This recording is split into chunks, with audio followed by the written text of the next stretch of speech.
Hi, I'm Pete Hazelton. I'm the aquatic ecologist for the Natural Heritage and Endangered Species Program with Massachusetts Division of Fisheries and Wildlife. Part of my job responsibilities are managing and researching the conservation of freshwater mussels, fish, and dragonflies, and other aquatic animals in the state listed under the Massachusetts Endangered Species Act. Here in the Nissitissit River, we've got two species of listed freshwater mussels that live both upstream and downstream of the dam that's going to be removed. Our role, and my role in particular on this project, is to manage those populations from any harm that may come from the dam removal. We think that ultimately, in the long run, the habitat in the river, the new habitat that's created when the dam is removed, will benefit the mussels. But in the short term, we have to make sure that the mussels are safe and removed from any immediate changes in habitat. What we're working on right now is setting up long-term study plots that we can define what the habitat looks like and the mussel densities are in the river. And we're removing those animals of 4 target species. 2 are listed under the Massachusetts Endangered Species Act, and the other 2 species are of conservation interest to us. And we're removing those species out of harm's way and putting them in refuge habitat far upstream of the reach of the impoundment. So the process of translocating the animals includes searching an area of river visually and tactily with our hands and finding the rare species. Once we find them, we'll take data on them, including their length, their condition, and their shell height. We'll tag them with an individual identifier, and at the end of the day, we translocate these animals to habitat upstream where we know that these animals already occur. So each of the animals that are in our long-term study plots of our 4 target species, and also the study plots upstream and the animals that we're moving to those, are going to be tagged with an individual number. They're little plastic tags that have a unique identification number. They're a commercial shellfish tag that might be used in commercial shell fishery operations. The simple way to tag them is to just dry off a piece of the shell, and we use super glue, a dab of super glue, and glue that plastic tag right to its shell. We can then track whether the animal is growing, whether it's still alive in years to come, which will aid us in long-term monitoring of the population.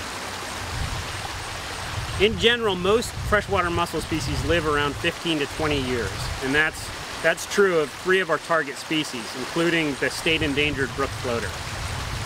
Another species that's a target on this study, the pearl shell, eastern pearl shell, lives as long as 50 to 70 years in Massachusetts. In parts of Europe, it's been aged around 100 to 200 years old. The monitoring of these populations is going to be a long-term process. That's because of the dam removal, but also because these populations are fairly rare across the state. So by tagging them and monitoring their age, we'll be able to monitor the population for a much longer period, and will aid for conservation planning of these species throughout the state for a much longer period than just the initial dam removal. One of our target species that we're relocating and studying in the Nissitissit River is the Brook Floater. The scientific name is Elasmodonta varicosa. It's one of the 3 state endangered species on freshwater mussel species on the Massachusetts Endangered Species Act. This species has been brought up or reviewed for federal endangerment status more than once already. Throughout its range on the East Coast, and particularly in New England, it's in decline. We want to monitor this population in the Nissitissit River because it's one of only 4 populations in the state. By understanding how habitat may become improved by the dam removal, we want to know what the habitat looks like before and after the dam removal and how that may change over time. The species requires moving or flowing, clean, freshwater systems, a good mixture of sediment quality and quantity and sizes, from boulders to cobble and gravel and sand. And those types of habitats can change in areas of an impoundment that becomes full of smaller sediment sizes and slower water flows, to downstream from a dam that is predominantly larger sediment sizes, bedrock and boulder, and does not have a lot of the smaller sediments that this animal can really dig into. So a mixture of those sediment classes is really what we believe and what we hope we'll see in the long run that will provide habitat for this species in generations to come.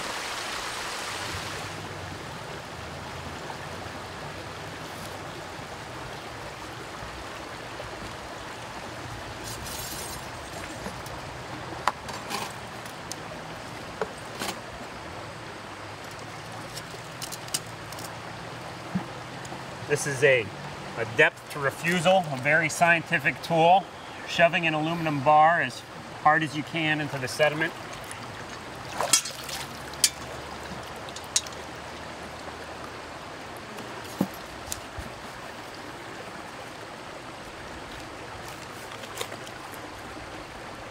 This is a very simple way of doing it. It's a relative estimate of how penetrable the sediment is so that the mussel can burrow down into it.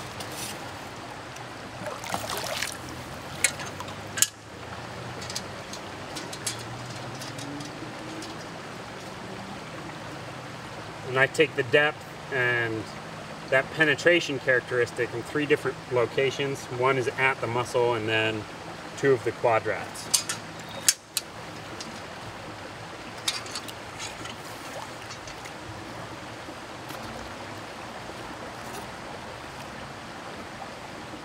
What I'm doing now is looking at the relative composition of the sediment types of their sizes. So boulder, bedrock, gravels, sands, that sort of thing. So now I'm excavating the sediments down to about 4 or 5 inches to see if I find any mussels that are buried in the sediments that I didn't see visually when I snorkeled over them. My advisor for my PhD called them rocks with guts. You study them for a while and they become a little bit more endearing than that. Yeah, a little bit. So freshwater mussels are important because they are a filter feeding animal in our water bodies.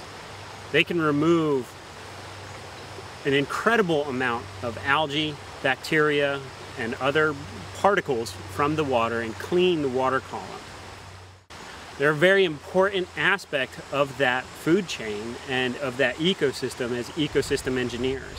They can also stabilize the sediment in a system, and they can actually increase the oxygenation of sediments, which are all part of the ecosystem itself, which includes both biological and geochemical processes to provide the unique system that is the Nissitissit River.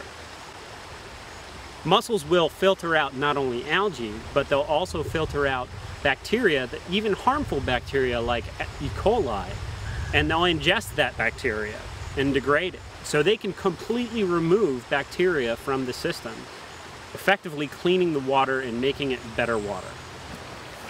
You can get an idea of the different shape of them. The Brook Floater is much more rounded up top.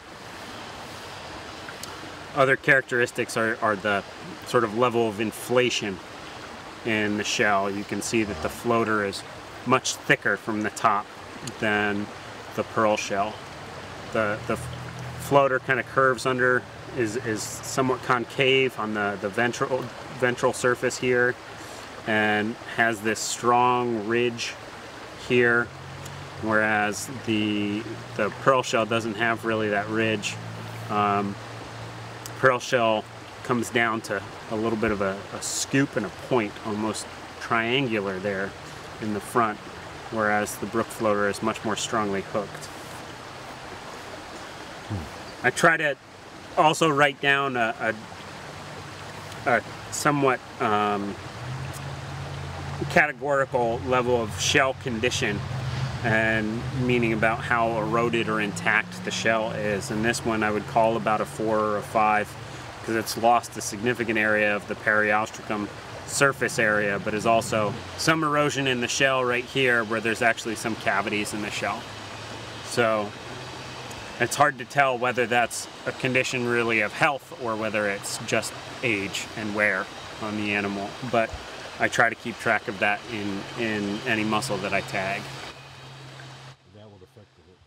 So because of the Nissitissit River and the beautiful lands around it that are part of the wildlife management area, it gets a lot of use.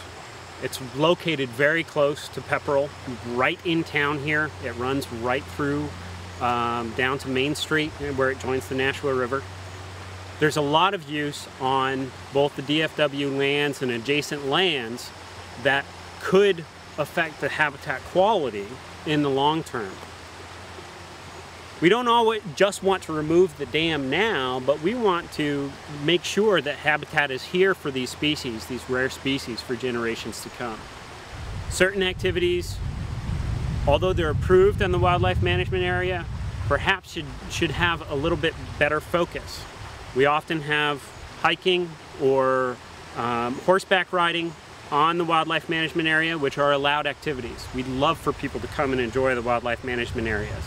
But we ask that you limit the amount that you trample through the water if you don't need to.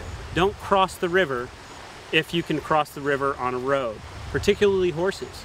Horses can have a detrimental effect on mussels and their habitat, both from adding nutrients to the water when they defecate or urinate, but also by trampling, they can harm mussels. So we'd appreciate that you left your horses on the trail. Fishing, please come and fish these waters. This is a wonderful fishery, especially up in the fly fishing only area. But please take into consideration that the fish are not the only animals in the river, and that the habitat we're trying to manage is to benefit other species, as well as the fish that we stock here and the native brook trout of Sucker Brook. ATV riding. Please keep the ATVs off of our WMAs. They aren't a sanctioned use of our property. They do degrade trails. They add sediment into our rivers. Please find other private lands away from the river to use off-road vehicles and ATVs. Yeah.